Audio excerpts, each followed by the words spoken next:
Hi, I'm Eleanor. Welcome to MotorMatters and to another review on the channel that you know brings you the latest, the greatest, the newest and the best in motoring in South Africa. The question is, have you subscribed to the channel yet? If not, hit that subscribe button now to make sure you're up to date with everything we post on the channel. So what have we got for you today? Jaecoo. Yeah, the J7. I went on the launch long ago and I've been waiting for a test car for a long time. And it's finally arrived. You've got this very interesting waterfall effect grille over here, which really does look very interesting, doesn't it? And of course, your LED headlights, things like that. Now this test car, as you can see, black on black. So it's really got that whole blacked out effect. I think it looks pretty mean, quite honestly. 19-inch alloy wheels over here. The dual tone that have become so popular nowadays. They look neat, and check out the red caliper behind there, of course. A couple of cues that tell you it is the top spec model in the range, but we'll talk a bit more about that later on because there are 3 models in the range, interestingly, all with the same powertrain, barring one little exception which I'll explain to you just now. You've got cladding down the bottom, which is typical of SUVs, as you can imagine. And look at this. This is actually a bigger car than you expect. Note the pop-out door handles. There you go. Look at that. And, of course, the mirrors fold in when you lock. But there they pop out, reminiscent of another brand. I'm not going to mention names. So let's take a look while I'm here in the back seat. Driver's seat, of course, set for myself, as always, to be expected. Tons of space. Massive panoramic roof. Always interesting to note how far back the panoramic roof goes. Look at that. That's actually over the back seat. Very interesting and a nice feature as far as I'm concerned. Over here you've got aircon vents over there, and as is typical of certain of the Chinese brand cars, look here, the electric adjustment for the passenger seat from the rear. So if you want your limo effect. Black leather, you can see. Nice trim over here.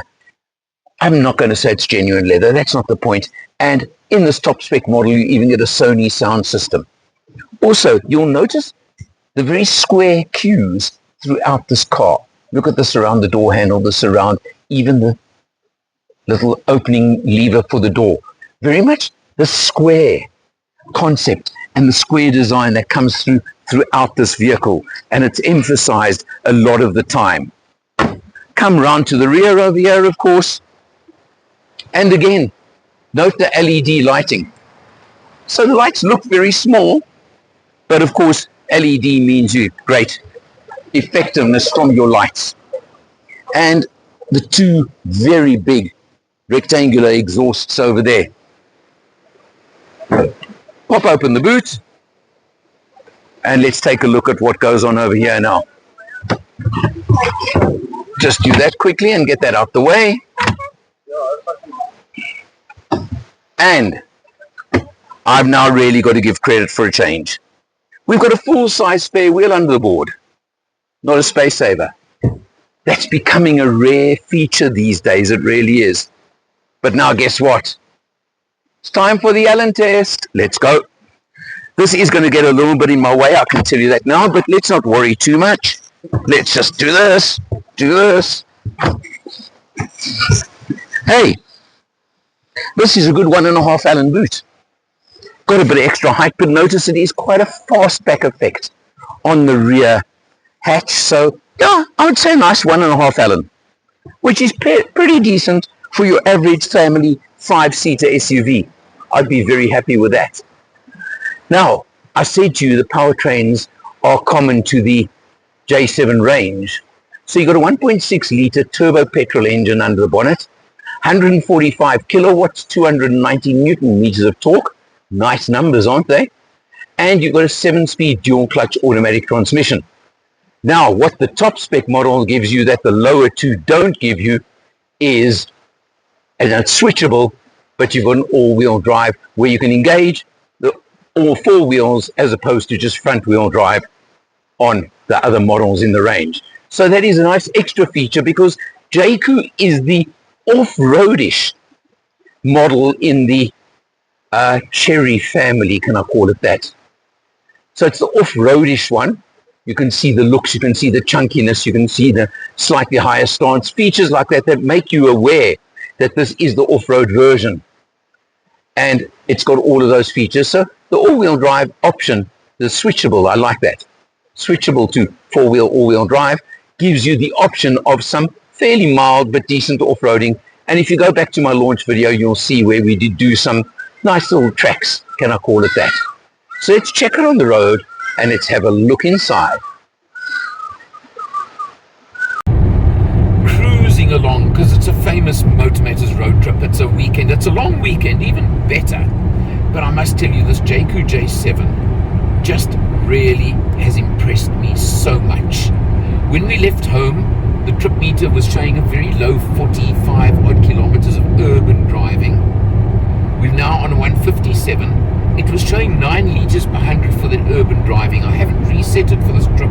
And we're showing an overall for both now at 7.1. So in actual fact, we're traveling at well under 7 liters per 100. And I'm trying to stick to the speed limit, more or less. But it's smooth, it's comfortable, it's relaxed, it's got plenty of power underfoot. I mean, the screen just blows everyone's mind. Somebody got in the car the other day and just couldn't believe the screen over here. What is it? It's a tablet, is it a TV, is it a what? Call it what you want. But we're on a very rough piece of road now. But I must say, a standout of this drive so far has been the fact that it actually is extremely smooth, extremely quiet, very little tire noise, virtually no wind noise at all.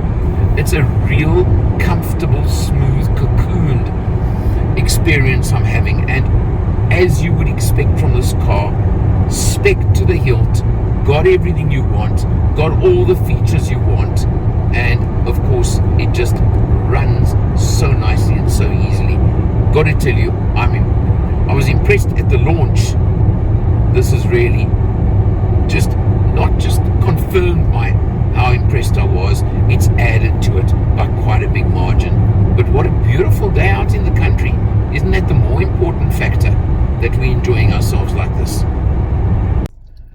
Jumping in behind the wheel, of course you want to know what happened with our fuel consumption. I told you about the 6.4 liters per 100 for the road trip. Well, look at that. Now overall, and we've done 443 odd kilometers, in fact about 40 more than that, 7.2 as an overall figure. So I can tell you now it was about 300 on the road trip, and it's been about 150 to 180 of urban driving, and we're on 7.2 overall. That is impressive. So what else? Look, you've got this lovely screen in front of the driver that shows you everything you want, of course, and you can scroll through, etc., etc. Not going to show you that. You've also got, you're not going to see it, I'm sure, but a head-up display in front of me over there that gives you all the information again, gives you navigation, even gives you your active braking, active cruise control type script over there, or visuals that'll show you too close to a car in front or something like that. You've got haptic switches on your steering wheel over here for all your controls. So you've got all of those. So you've got absolutely everything. I keep saying that on a car like this, but you know it's true and you know it's what you expect. So let's just check that out and let's look a bit further. I've mentioned on this test this screen. Somebody referred to it as a TV. But it is so big. I don't know what the inches are. I don't think it matters. But you can see. But I've just gone onto the screen over here, which shows how you can set absolutely everything you want through the screen, and how much control, how much you have that you can set, change, do whatever you want through the screen on the car. I just thought it was an interesting one to show you. You've obviously got full connectivity. You've got everything else you want. You've got this aircraft style gear shift. Really nice. But what I want to show you, going back to the screen, of course, is the camera system. There you go. You've got the overhead, you've got the reverse, you've got that one, that other view, you've got the 360-degree views, you've got that view that when you stop at a robot, it shows what's going on around you and your car. All those you've got, of course, as again you expect from this vehicle and from this technology. Just before we leave the dash, just look at the treatment. First of all, you've got the softish touch leather sort of feel over there with stitching, and then you've got contrasting different finishes on the dash but it looks good. It looks very, very classy. Let me use that term for you. Coming back to the center console over here, it has often got the double-decker system. So your USBs are down there, which is a nuisance to get to all the time. But what I've started doing now is get a test car, put a cable in, done, and I leave it there. So it's no real nuisance, but you've got a nice little out of the way, out of sight storage area down there. Over here, obviously important. Let's go back to the screen because we've got the mode switch over there, which all you do is flip it and look at that. Normal mode, eco. Simple as that, isn't it? And it's all you need. And there's eco mode. Simple as that to turn and change. I did use sport mode a bit on the test, but I kept it in normal most of the time. The leather trim, of course, and you've got a nice big storage console over here. And oh, don't forget, you've got your dual places for phones here. This one is an inductive charging pad, and something that I've had issues with before and I see they have taken care of. They've got a little cooling vent over there for when your phone's on charge. Now that's good and useful because you do sometimes have problems with phones heating or even overheating, or I've had in the past when you use them on the inductive charging. So that's a nice little touch. And of course you've got that massive panoramic roof I've discussed before. The bottom line is you've got three models in the J7 range. You've got the Vortex, the Glacier, and the Inferno, all powered by that same engine, which is the 1.6 litre 4-cylinder turbo, giving you 145 kilowatt to 290 newton meters of torque and a 7-speed dual clutch automatic transmission. What's the difference? Well, we're in the middle spec one now, which gives you the leather, gives you the panoramic roof, gives you all those kind of features, a lot of extra touches. And very interestingly, and I hope this information is correct, it's what I found, is in the Vortex you get 7 airbags, whereas in the other two you get 8. So you get an extra airbag out of the deal. And that's the difference. The Inferno top model gets all-wheel drive. Are you going to use it? I always ask that question. Is it going to matter in your life?